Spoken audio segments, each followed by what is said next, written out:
Hi, I'm Will LaVeist. This is Eric Claville. And you're tuned into LaVeist and Claville, where we give it to you straight talk, just the way it is, from a Black male perspective. But let's get right to it.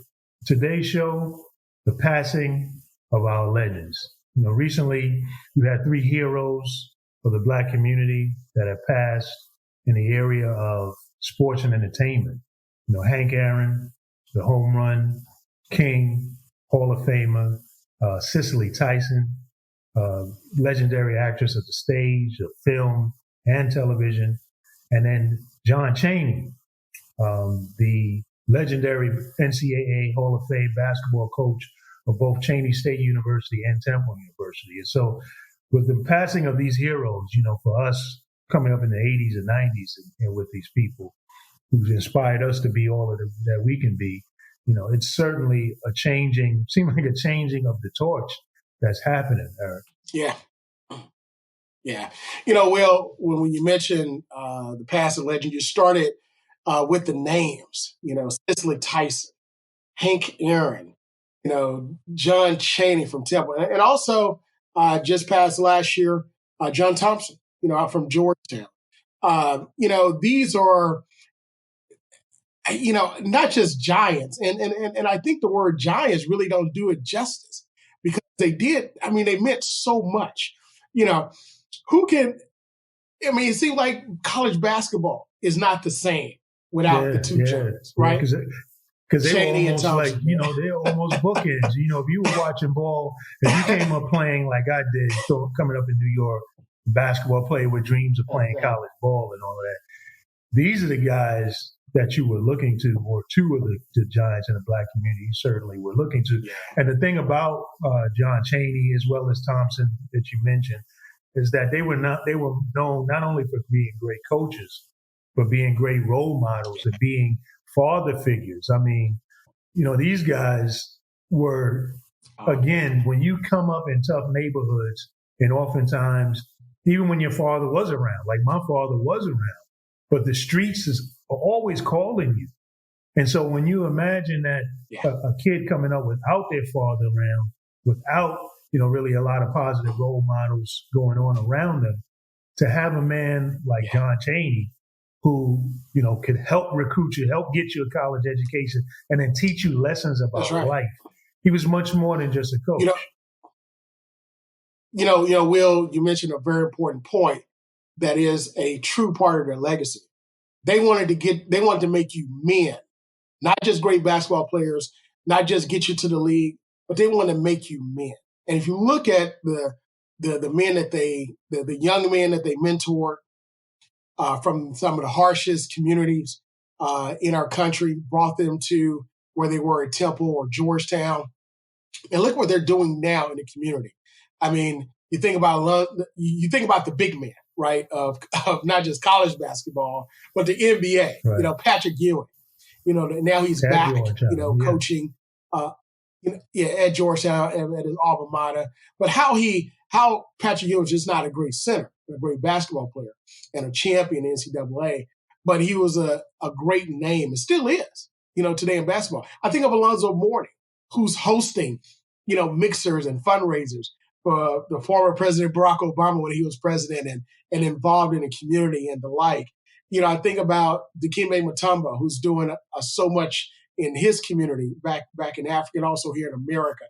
And the list goes on and on. When you mentioned Chaney, when you think of John Chaney, one of his key players, Aaron McKee, I believe, is now coaching at Temple University. So these guys were producing, like you said, they were producing and replicating themselves. And, I honed in on something you talked about, big man. Well, Hank Aaron, was absolutely, one of my big men. Growing up a kid. Yes. In 1974, here he is chasing Babe Ruth's home run record that lasted some 40 years. If anybody in this generation still knows that name, Babe Ruth, and what it meant to American folklore, you get Hank Aaron, our John Henry, the real hammer, coming, a real man that you can touch and grasp. He's chasing his home run record. Yeah. He's getting death threats as he's chasing his home run record, 714, that number. And he's still doing it with a grace, a style, a tenacity, and breaks the record and takes it up to 755, which eventually was broken by Barry Bonds. But to have done that in that moment, coming out of the Negro Leagues, at a time, coming up at a time when you had legal segregation, not just the type of segregation that we have now, but where it was cemented. It was a law. And it was a law, brother. And not many opportunities for African Americans. I mean, one of the things Hank Aaron talked about was how the Negro Leagues gave him his opportunity to go and really pursue the thing that he loved to do. He played for the Clowns back in the day, and that's how he was seen and was picked up and ended up being brought into the major leagues because Jackie Robinson had gone before him, opened the door, and then he smashes the home run record is the most sacred, revered record, brother, in all of sports. That's right. Not just baseball, but in all of sports. And it was done by our big man, Hank Aaron, our big man, the Hammer. Exactly. I looked at an interview that Hank Aaron did, not too long before he just passed, and they talked about the home run record and what it was like then. And he was very bright-eyed, but when he started reminiscing about that time, his eyes dimmed a little. He said it wasn't a fun time. He said, I had a lot of pain. He said that he went through so much. And what you mentioned, the segregation, the death threats, not lashing out, him and Jackie Robinson really set the stage, man. And again, also Satchel Paige and other Negro League greats that came after them, for how African Americans, how we showed grace throughout that terrible, terrible time period. But, death threats, and then also individuals not wanting a black man to be known as the home run. And those death threats was real because he came up at a time where, a black man would be put up on a tree and there would be no retribution. He saw personally, he witnessed a period where Martin Luther King was assassinated. So for someone to say, you chasing this record, nigga, I'll kill you. That was real. That he's in the batter's box, and the reality of a sniper taking him out was real. I mean, that was real. That's absolutely real. And he still persevered. He still kept his composure, still kept his concentration. Man, I believe Jackie Robinson died too soon, and it's probably because of all of the things. And he spoke about that as well, all the things he went through. How it took a toll on him, but still had grace throughout it all. But Hank Aaron, God blessed him to live, to a ripe old age, man, and not just on the baseball field, his accomplishments, but what he also did after baseball, right? In business, in being an ambassador, for the Atlanta Braves, and being an ambassador for the city of Atlanta, still having a voice, right? People still listen to Hank Aaron when he talked. So to have that type of influence at 86 years old before he died, was tremendous. And knowing that all of us have a shelf life. All of us have a life, man, where your voice is here at the highest peak, but then it diminishes. But Hank Aaron's voice was loud. Hank Aaron's voice example was even greater than his presence. And it's one of the saddest days in Major League Baseball. And again, paying homage to the Negro Leagues, man, the greats of the Negro League. They never made it to Major League Baseball, but still being honored in the way that they are now in Major League Baseball in the Hall of Fame. But we've always known that some of the greatest athletes have been African American, and still today. So some even debate whether, which was the greatest league. Was it the Negro League or the Major League Baseball League at that time? You know what I'm saying? So all those things just really hang heavy on our hearts and our minds. And it also forces us to look at the game of baseball, right? So look at the diversity of baseball. I think the peak of African Americans playing baseball was, of course, when all of the greats from the Negro League eventually made it into the major leagues. And then, of course, you had the Dale Strawberries, the White Goodens. Yeah, very much through the 70s. And in this period, because Hank Aaron, again, he crushed the record in 74. So that was that was a big part of it, is that, these African Americans we let in are now taking over.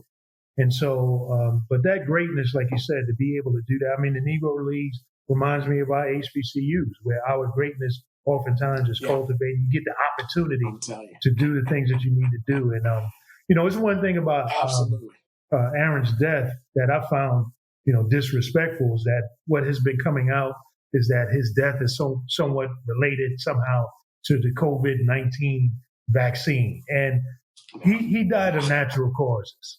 And yes, he took the vaccine and so forth, but it just shows you how people will use any kind of opportunity to get and distract and get into this anti-vax movement that is out there that's really, trying to misinform our people. But they'll use any opportunity to do that. But, we haven't talked about Cicely Tyson.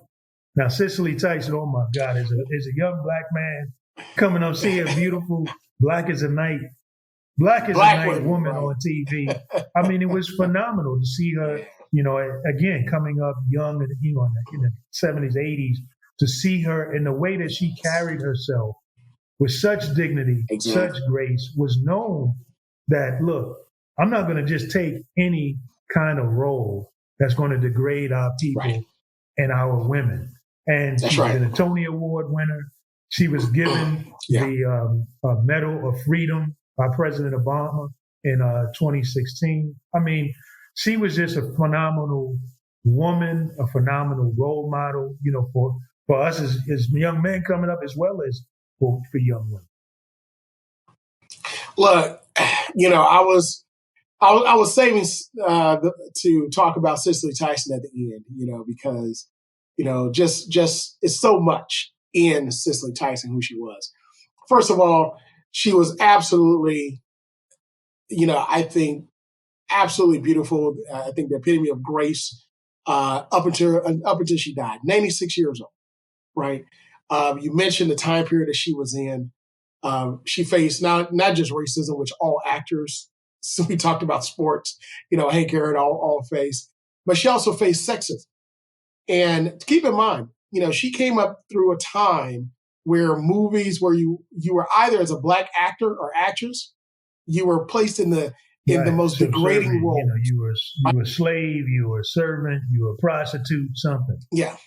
You're a pimp or a drug dealer and so forth. And even though a lot of our African-American actors and actresses during that time period were classically trained. I mean, they were trained in theater. And we talked, I mentioned Paul Robeson. I think about him, the thespian in the early 1900s, in the time period that he went through. And his great, of course, is Old Man River and Othello. But it took a lot to get to that point. And Cicely Tyson, in a time period where there was a lot of money out there, and she could have taken these roles in black exploitation movies, to be, the next great street woman or the next great prostitute or drugs and all that stuff. She said, no, I'm not going to do that. Because my image, not just to me, but my image to my people means more than this just getting a paycheck right now. And to me, man, that speaks volumes, especially when you look at the Hollywood industry today. Who can we say is the Cicely Tyson? I know who comes to mind is Felicia Rashad, what her and her sister Davis, Debbie. Oh, tremendous. But who after that, right? So she gives us an example of what can be accomplished over the course of time. Not a steady moving up, right? Not peaking and then a drastic downturn, but a steady moving up where now, even Tyler Perry named one of his stages, after Cicely Tyson. It's the Cicely Tyson recording stage, where he has a studio. And again, just a tremendous paying homage to one of the greats of our time, one of the most gracious, one of the most beautiful, one of the most talented, and one that will be remembered with the greatest of actresses in our history. And lastly, I just want to point out she was nominated for 52 awards. And guess how many she won? 49. That's a better winning rate than Tom Brady in the Super Bowl. I'm telling you. Well, you mentioned something. I mean, you mentioned blaxploitation. I'm gonna punch back on you a little bit on that because a lot of times, again, if you understand the context of the things that was available at the time for people to be able to do, even a good work, because a lot of those movies that come out of that so-called era, if you really look at them, they still were good movies and good entertainment and not any different from, a Western that was, a movie from predominantly white director or so forth. But a lot of times we allow ourselves to have other folks sort of color it and change the narrative and turn it into a sort of a negative, because a lot of those movies were done by the artists, the Van Peebles, the people at the time who were trying to break through and fight through. And I think that with Cicely showed really that you can do good work. You don't have to accept everything that is thrown at you. Right. And you can do quality work, and you can stay in there and fight and get quality roles. And a lot of those entrepreneurs at that time that were doing that kind of work, and doing those movies in the 70s, they were taking the steps of saying, look, if the Hollywood mainstream won't green light what we want to do, let's do our own thing. And we see that spirit happening so much now. So as I look now, seeing all of the different outlets on cable and on the internet of where people are able to put products out there and do movies and not have to worry about getting big Hollywood dollars behind you in order to even get the thing out there. You can see that kind of spirit. Actually, the groundwork was laid by people like Cicely, saying, look, you can stand true to your own vision. You don't have to go and do everything that's thrown at you. Yeah. And you can stay strong and stay committed to your own beliefs and do things that will uplift the culture. And I just remember just watching her and saying, the most impactful, obviously she's most known for her role with Miss Jane Pittman. And to have seen that role, seen this, how she played this woman with such dignity, coming out of slavery, coming out of all of that, and then able to participate in the civil rights movement, told so much about our story as a people and her as a person individually. Absolutely. It reminds me of two things I heard two current actors say. One is Dave Chappelle, the other is Nate Parker, right? And Dave Chappelle talked about when he told his father he wanted to be a comedian. He said his father took him outside and said, determine your price right now. Before you go out, determine your price. So whatever comes your way, ask yourself, does it greater than the price I'm willing to pay? Also, Nate Parker talked about how he's been offered many roles that he didn't want to play because he thought about his career as acting. And his career as acting is a legacy for his children. And the way he measures, what he would and would not do is, what would my grandmother say if she watched me in that role? And I think that in life, we all have to have those markers, Will. What is your cost? What costs are you willing to pay as you move through life? And if we have those markers, then ultimately we can say that we live with no regrets and we always remain true to ourselves. And that's the key. We got to remain true to ourselves. And that's one thing Cicely Tyson did. We talk about John Thompson at Georgetown. Remember, he boycotted the tournament and so forth in the season where he wouldn't play unless there were certain provisions given. He's a trailblazer in that era. John Chaney, Hank Aaron, all these individuals. And I'll say there are other names. We have social justice and civil rights legend Meredith Enden Jr., one of the former Tougaloo Nine that passed. In gospel and church music, we have one of the Pace sisters from the award-winning Pace Sisters Gospel Group that passed. So we have legends that are passing every day. Lester Smith, who one of the former NFL players. So we have our legends who are with us. I say that what we have to do, Will, as we close this out, we got to honor them.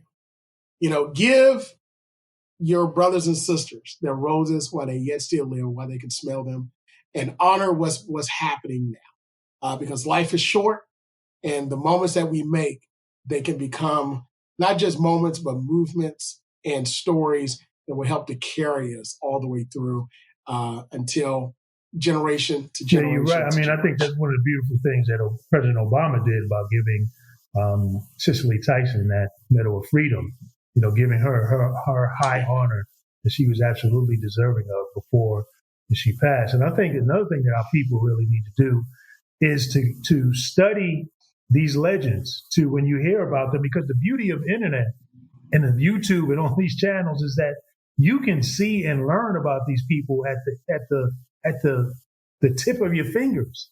It's not like us had to go to the library, go through the card catalog and sift through and find books.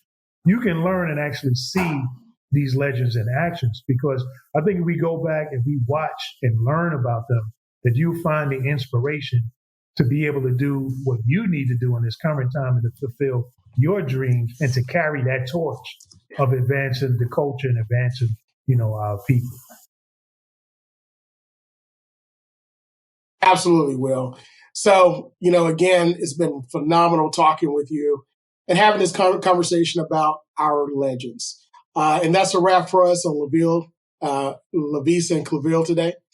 Again, thanks to our producer, Ben Bailey, behind the controls, keeping us right and tight. Join us each week as we bring it straight to you with facts from a Black male's perspective. Don't forget, follow us on social media, Facebook, Instagram, Twitter, LinkedIn, and our website at LaVeistandClaville.com. And finally, email us at LaVeistandClaville@gmail.com. But until next week, we'll see you then.